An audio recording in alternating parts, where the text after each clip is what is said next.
Adik dia tak tahan, pergi tolong. Nak tolong kena kelepiak. Kena kelepiak. Tuan-tuan bayangkan ni saya cerita antara situasi yang berlaku untuk tuan-tuan mudah faham lah situasi waktu tu. Bila kelepiak, Sayyidina Umar seorang yang gagah yang kuat kelepiak adik dia perempuan, adik dia terguling jatuh. Terguling tuan-tuan, berdarah kat muka ni, kat wajah. Dekat dahi berdarah. Bila dia tengok keadaan macam tu, dia dah pukul adik ipar dia dah kelepiak adik. Kelepiak ni orang panggil tepis lah. Bahasa utara hari ni.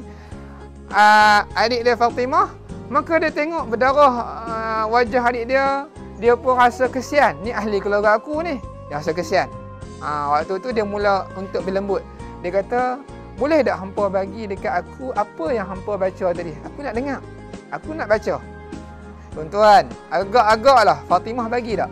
Waktu zaman tu, Al-Quran bukan macam kita. Buku Al-Quran banyak dah. Al-Quran waktu tu, tak semua orang boleh simpan mushaf Al-Quran. Anas, jangan panjang mata.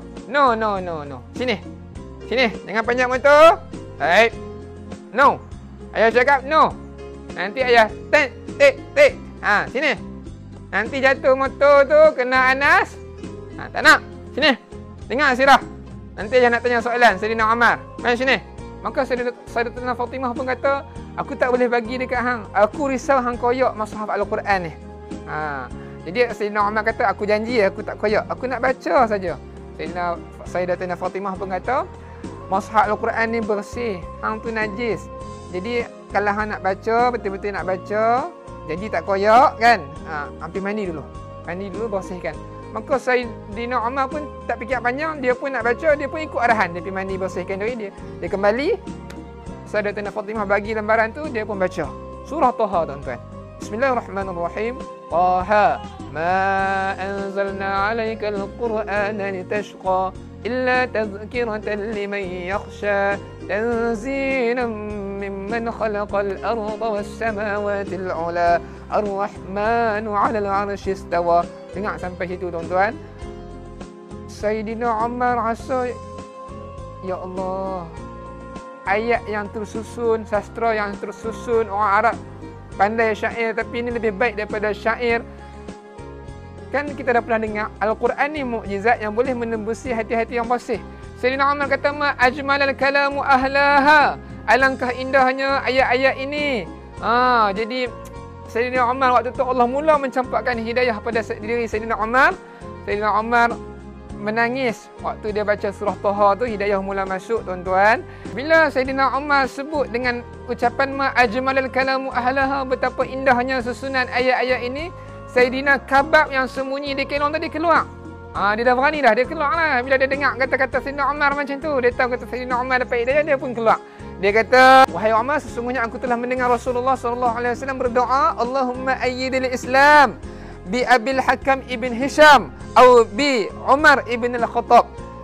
Dua orang ni pemimpin yang ada pengaruh. Ya Allah, kuatkanlah Islam dengan dua orang Umar, sama ada Abi Hakam ibn Hisham ataupun Umar al-Khattab. Maka Allah pilih Sayyidina Umar, dan aku sangat mengharapkan, kata Kabab ibn Arak dalam hatiku, supaya Allah milih kamu, wahai Umar.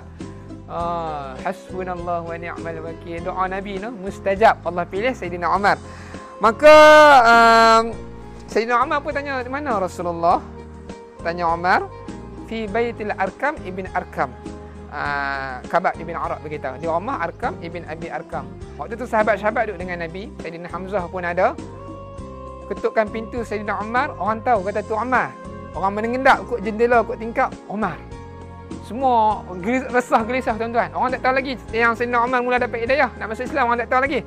Tapi orang tengok Sayyidina Umar datang dengan pakaian baju perang, masih ada pedang yang terhunus. Orang mula risau. Sayyidina Hamzah, tuan-tuan tengok dah, singa Allah.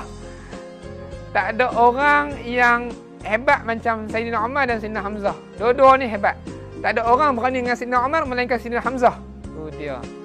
Buku bertemu ruas. Apa Sayyidina Hamzah kata? Benarkan dia masuk. Kalaulah dia nak berlaku baik, kita layan dia dengan baik. Tapi kalau dia ada niat yang tak baik, dengan pedang dia juga, aku akan bunuh dia. Ini satu penghinaan, tuan-tuan. Bila kita dapat bunuh orang dengan pedang kita, tu biasa bagi orang Arab. Tapi bila kita bunuh orang Arab, anak orang Arab dulu, kita dapat bunuh dengan pedang yang dia bawa, itu satu penghinaan. Maka Sayyidina Hamzah kata macam itulah. Benarkan dia masuk. Jangan takut. Nabi kata biar dia masuk. Ni keberanian Rasulullah, syaja'atu Rasulullah sallallahu alaihi wasallam. Siapa belajar Syama'il, siapa belajar hadis Nabi, sirah Nabi, dia dapat buat kitab. Dia dapat buat karangan. Dia dapat buat satu, orang kata apa? Satu tulisan yang nak bagi tahu, nak gambarkan keberanian Rasulullah sallallahu alaihi wasallam ni. Rasulullah berani.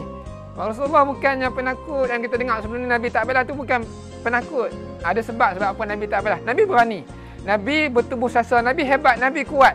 Maka Nabi kata, benarkan Umar masuk. Sahabat-sahabat pun buka pintu, Umar pun masuk. Umar duduk dekat Nabi, bertemu antara mata Umar, mata Nabi. Apa Nabi buat? Nabi pegang jubah Umar, Nabi rentak. Umar jatuh melutut. Nabi kata, wahai Umar, tak sampai lagi kau masuk untuk hang takut dekat Allah. Anas, no. Anas, no, hey. Wahai Umar, tak sampai masa lagi kau untuk hang takut kepada Allah. Sayyidina Umar, tuan-tuan, lepas tu dia cakap, asyhadu an la ilaha illallah wa asyhadu annaka Muhammadur Rasulullah. Aku nak saksi bahawa tidak ada Tuhan melainkan Allah, dan aku nak saksi bahawa engkau Muhammad pesuruh Allah. Nabi seronok, sahabat-sahabat terkejut, seronok. Laqad aslama Umar. Sahabat-sahabat kata, laqad aslama Umar. Umar masuk Islam, Umar masuk Islam. Bergema, takbir, Allahu Akbar, Allahu Akbar di dalam rumah Arqam ibn Abi Arqam, tuan-tuan. Semenjak dari itulah ketika berusia 26 tahun, antara tahun 4 atau 5 atau 6 kenabian, Islamnya Umar. Maka bertambah kuatlah Islam ketika itu sebab ada Sayyidina Hamzah dan juga Sayyidina Umar. Kita akan sambung lagi, tuan-tuan, dengan episod-episod penekanan yang Nabi dapat. Lepas ni tuan-tuan akan tengok Nabi akan bertambah sedih. Lebih dahsyat tekanan yang Nabi terima waktu mula-mula Islam dulu. InsyaAllah. Assalamualaikum warahmatullahi wabarakatuh.